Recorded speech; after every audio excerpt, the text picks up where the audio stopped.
What's new? The early 2000s were a blessed time for sci-fi films, and they gave us countless gems such as X-Men, Donnie Darko, Planet of the Apes, Resident Evil, and so on. Among many booming franchises, there are bound to be a few misses that don't perform as well as the other hits, or inevitably end up flopping despite having all the elements of a classic sci-fi. Be it just bad luck or production chaos, there are some things that even the best storylines cannot redeem. One such film is Jumper, which was inspired by Steven Gould's novel of the same name and released in 2008. This film was supposed to turn into a full-fledged franchise, but sadly, it failed to launch and was inevitably scrapped. Today, I'll be walking you through the exact reasons why this franchise could not achieve the same levels of success as many other 2000 sci-fi hits, and tell you all about it in detail.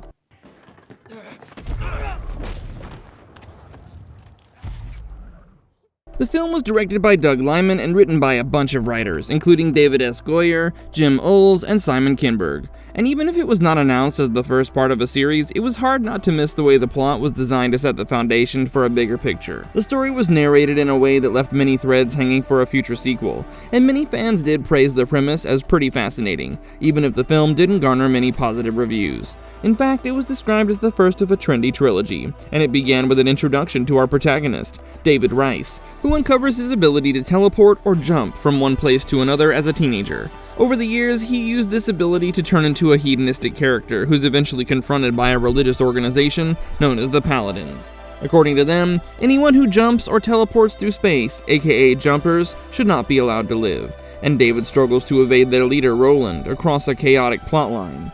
The story also involves other jumpers such as Griffin O'Connor, and takes the audience through a crazy dramatic arc wherein David realizes that his mother is also a high-ranking officer of the Paladin. With so much left hanging, the film was all set to have many more parts, and New Regency Productions even announced their plans to develop a trilogy. When Doug Liman first started working on Gould's novel adaptation, he did not anticipate just how much work would go into it, and they had to rewrite the script at least 3 times before settling on a final draft. He wanted to ensure that the film retains Gould's story and only reinvents it in a new format, and Gould had approved of their decision to deviate from the original story and change some rules for the main characters. After all this hard work, it was almost a no-brainer to create an entire trilogy out of the concept, but alas, their plans were shattered after Jumper hit the big screen. After making about $38 million in its first weekend and opening at number 1, the creators were even more certain about turning the film into a trilogy. After all, the film had made over $80.17 million domestically and even topped the North American box office over its Valentine's Day weekend release. It went on to make about $142.06 million internationally and garnered a total of $225 million worldwide on a mere budget of about $85 million. Given these stats, the film could have been considered a proper hit that grossed about twice or thrice as much as its budget. However, these numbers were just not enough for the film to turn into a franchise, and the executives behind these decisions were unsure about Jumper's performance as a franchise launcher. Moreover, the film had decent success due to the idea and the anticipation, but it didn't receive any groundbreaking reviews, and was actually received with slightly less enthusiasm than the studio had hoped. Now, I'm sure you might be wondering how the creators decided where this film fell on a spectrum ranging from super-duper hit that warranted a trilogy to a successful standalone release that should be left alone as it is. Well, a key reason why this film didn't bloom into a franchise was that everyone had liked the idea behind it more than they liked the movie. Many critics and fans alike found the teleportation concept intriguing, but the Jumper characters themselves felt a bit flat and unengaging. In this way, the film had a somewhat weak story, even though the characters and the entire concept in itself had a lot of potential. The cool premise was paired with underused world building, which turned Jumper into a forgettable film. Moreover, the excessive action came with little coherence and ties to the plot, and the lackluster special effects were the final nail in the coffin.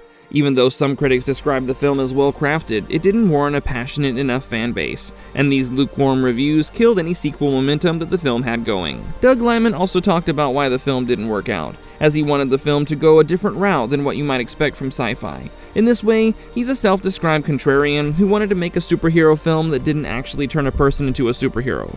In this way, his vision for Jumper involved the protagonist using his powers to save himself, instead of committing a huge sacrifice or making a grand gesture to save others.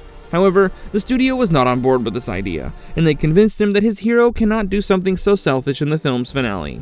Finally, Doug was convinced, and he gave the film a conventional ending, even if it was not what he had set out to do when he first started working on the film. He admitted that he had committed the cardinal sin of just being different, but not as satisfying and the audiences didn't really resonate with such content. This is also a huge reason why he didn't push too much for a sequel or a trilogy after having all the intentions to turn it into a franchise, as he just wanted a fresh start with a concept that could be explored unconventionally. Speaking of Lyman's intentions to create a trilogy out of Jumper, I'm sure you all must be curious to know all about the ambitious sequel ideas involving space travel, departure from Earth, full-fledged wars, and introductions to many more Jumper characters. He also talked about how he had so many ideas for the trilogy that his mind was constantly in overdrive as he came up with new powers that can be teased or saved for the sequel, where these characters travel across space, time, or even leave the planet. Additionally, the sequel would also focus on Rachel Bilson's character as she learns to teleport, and Lyman wanted the franchise not to have any limitations on characters or laid out rigid rules for what works and what doesn't work in this crazed sci-fi universe.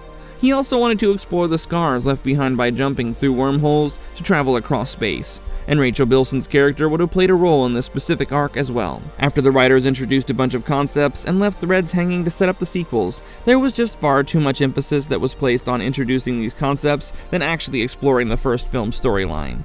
The film had far too much going on with the Paladin Wars, the drama involving the other Jumpers, David's own family dynamics, as well as Griffin's trauma. In the end, the writers just didn't have enough time to wrap up these threads, and a lot of them were intentionally left hanging so that they could be explored further in the sequel. The film's ending felt more like a season finale as opposed to a film's climax, and it was quite unfortunate that the film's desire to launch a franchise put so much pressure on it. For instance, the film ends with David merely bidding his mother farewell after a short scene in which he reveals that she had been protecting him from the Paladins, rather than actually delving into his family history and bringing some closure. While the ending truly hinted at these characters returning to play a bigger role in the sequel, or at least being more involved with one another, sadly these plans backfired when all sequel plans were scrapped. After accepting that Jumper would never become a franchise, Lyman wanted a fresh start to explore his unconventional contrarian ideas, which then inspired him to work on a sci-fi series, Impulse.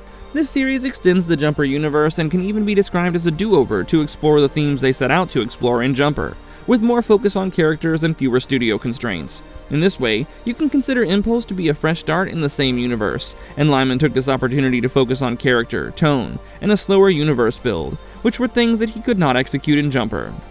And on that note, I've explored everything that went downhill after Jumper's release and turned what could have been a full-fledged franchise into a singular movie release. While there is no doubt that Doug Liman had interesting ideas to turn Gould's novel into a cinematic universe, they just didn't reflect as well as he had hoped and were not as well received by fans and critics alike. With that being said, I'd still like to recommend checking this film out if you enjoy sci-fi action, or even films with futuristic concepts and a touch of drama. And if you find yourself craving more, you can always watch Impulse or pick up Gould's novels and immerse yourself in the shelved Jumper universe, just in a slightly different format.